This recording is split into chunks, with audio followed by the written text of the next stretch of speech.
नहीं, सालों से कांग्रेस की सरकारें रही और कभी इस दिन को याद नहीं किया गया।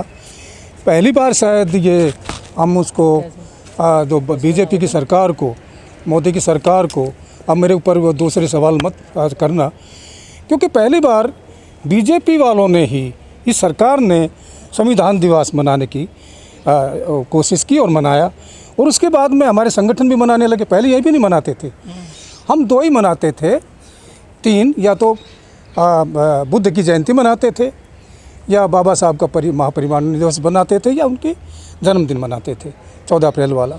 लेकिन जब सब मना तो रहे हैं संविधान दिवस, कुछ लोग कह रहे हैं कि संविधान खतरे में भी है बीजेपी सरकार के द्वारा।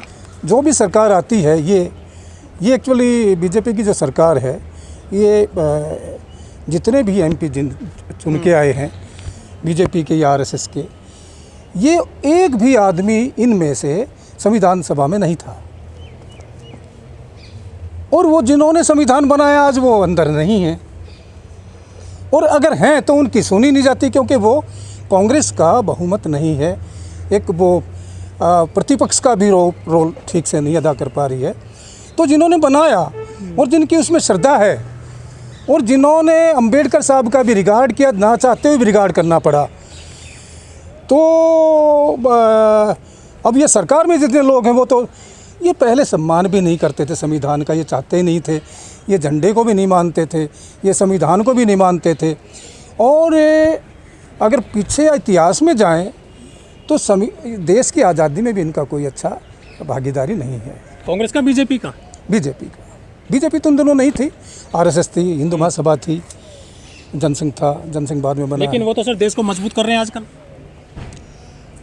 एक्चुअली ऐसा है कि उनकी जो कागज़ पे तो कुछ भी हो, बाकी मैं ये मानता हूँ कि मोदी जी के बारे में अगर हम धारणा देखें तो उसी के नाम से सारी वोट पड़ती हैं, चाहे एमएलए की हो, चाहे कॉरपोरेटर की हो, या एमपी की हो।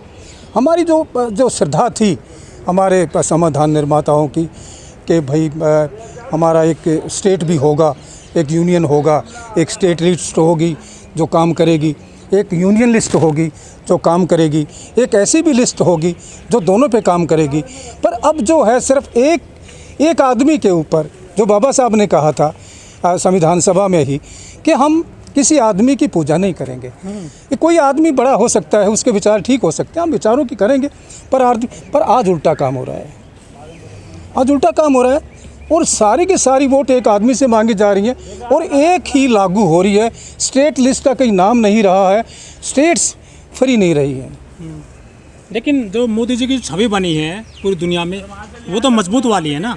कौन सी छवि बन गई भाई? एक्चुअली ये लोगों की सोच है।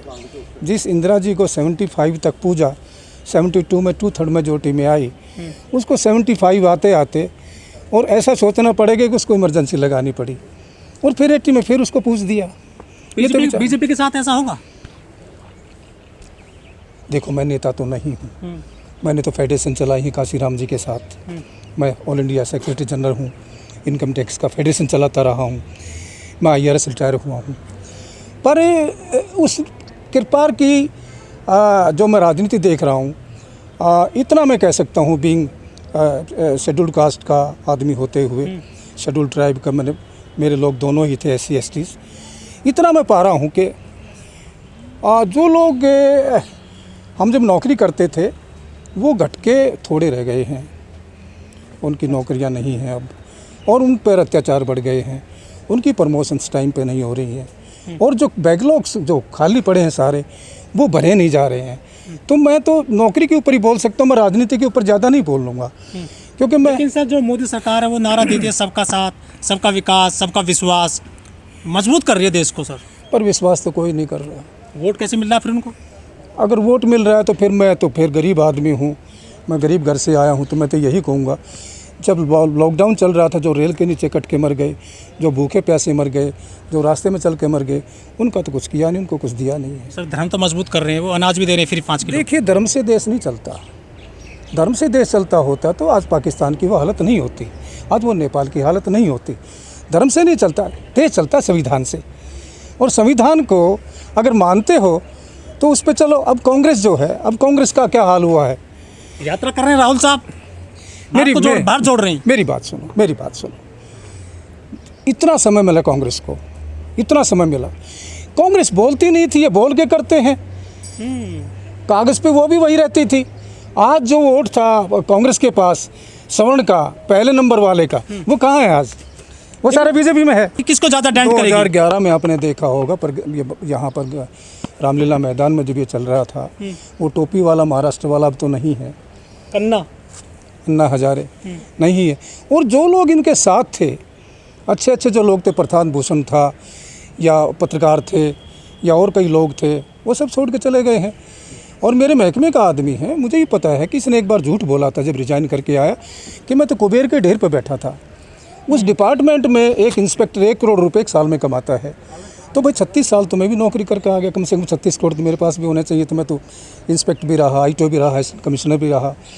पर मेन बात यह है कि इसकी बीवी काम करती थी और इसको राजनीति करने का चाव है। ये RSS का आदमी है, ये पक्का भरा पड़ा है।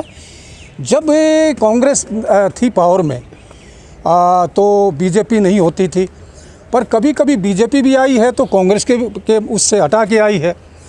तो RSS ने ये सोचा है, जो मैं भी सोच पाता हूँ, कि भाई अब तो कांग्रेस से बहुत नीचे चलेगी, कांग्रेस की जगह कोई तीसरा दल देखना चाहिए। तो ये जो है आम आदमी पार्टी, RSS का ये दूसरा, मतलब संघ की देन है, आम आदमी संघ की पार्टी देन है ये, और कुछ भी नहीं है। अच्छा, ये बड़े ईमानदार भी बताते हैं, खुद को पढ़ा लिखा बताते हैं, IRS बताते हैं। ये तो लक्ष्मी की बात करते हैं कि नोटों पे लक्ष्मी लाओ, गणेश लाओ। पढ़ा लिखा आदमी ऐसी बात क्यों करेगा? संवैधानिक पद पर है ये तो, जबकि जो ये तो गैर कानूनी बात हो जाती है किसी भी संवैधानिक पद पर बैठे हुए लोग के लिए। ये पहले गांधी समाधि पे जाया करता था, हमेशा गांधी से चला था, क्योंकि ये उस कम्युनिटी का है।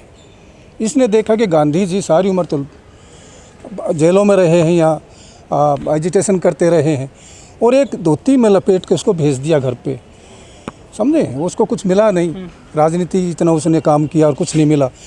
तो ये शायद मैं मानता हूँ, मेरा ये विचार है कि ये गांधी जी की जगह लेना चाहते थे, पर वहाँ से भी हट चुके और गांधी की नोट की जगह ये लक्ष्मी गणेश की पूजा की बात करने लगे हैं। ये सब राजनीति है।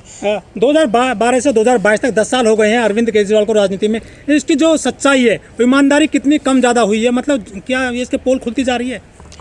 कुछ मायने में तो मैं दिल्ली में रहता हूँ, मैंने देखा है शिक्षा स्वास्थ्य के मामले में ठीक रहा है। अब इसके हाथ में करप्शन के लिए आया था, करप्शन हटाने के लिए पड़े। सर, शिक्षा के बारे में देखा है या फिर सुना है? शिक्षा को मैं देख रहा हूँ, क्योंकि अभी बैठे थे, क्या नाम अपना, जय भगवान जाटव जी, इनके पास सारे डिपार्टमेंट्स की मोटी मोटी फाइलें, ऑफिस चलाते हैं वो। तो एक फ़ाइल उन्होंने मुझे दी थी शायद 2013 में या 14 में, जब मैं रिटायर हुआ, कि आप इसको देखो।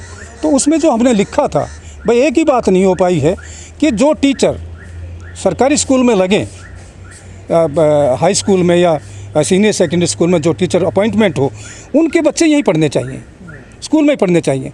वो अपने बच्चों को ठीक पढ़ाएंगे तब गरीबों को ठीक पढ़ाएंगे। इतनी अच्छी कर दी, पर सिवाय उसके क्यों कर रहे हैं 50 स्कूलों को? देखिए, मैं दिल्ली में हूँ और मैं शिक्षा के मामले में मैंने BA किया है, मैंने BA किया है, B.Ed किया है, MA किया, वकालत किया है, क्लास 1 अफसर रहा हूँ। और मेरा ये मानना है कि दिल्ली में शिक्षा तो ठीक है,